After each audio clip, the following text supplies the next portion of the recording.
We have already had a taste of frost so far this week, but that doesn't mean the harsh winter is here to stay. This week in the garden, Joel Porter tells us why right now is still a fine time to plant any trees or shrubs. Tell us about it, Joel. Ty, sure, we've seen some chilly nights in the past 7 days, but garden experts agree that with mild temps and plenty of rainfall, now is a great time to plant both trees and some of those hardy shrubs in your own backyard. Brothers John and Dave Gallus are bringing a little more forest to Willamette Lane in Springfield. And we've got a tree for every goal, plus one to mark the year. 11 trees, it doesn't seem like a lot, it's a lot of work.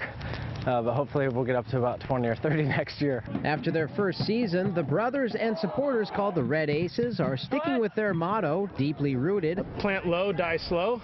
Plant high to survive. And are planting western red cedars and one redwood tree near their home pitch in Springfield. It's the least we can do because we get tremendous support from Eugene Springfield, and we'd certainly want to be here for a long time to come.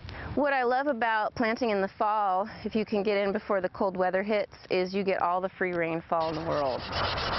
But despite some window scraping this week, gardeners can still turn a shovel and plant both trees and shrubs. They're storing all their energy right now, so it's a good time to be able to move them around with minimal transplant shock. Transplanting is fairly simple, Sims says, so long as you protect the plant's roots. Water helps insulate plants, so it's good to water plants before we're going to get a freeze.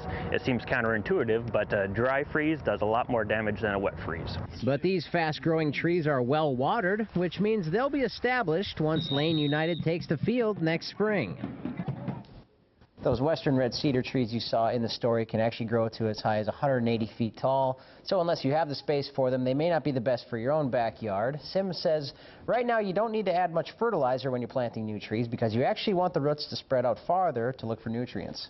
And a dry freeze is worse than a wet freeze. That's interesting. I wouldn't have thought that. Yep, when you're watering, give them a good water. It fills in those air pockets in the dirt. Wow. Let the roots get nice and cozy because the trees can take the cold, the roots, they want to protect the roots. Joel, I will not be planting out in that frozen ground, but thank you for that piece. That was good.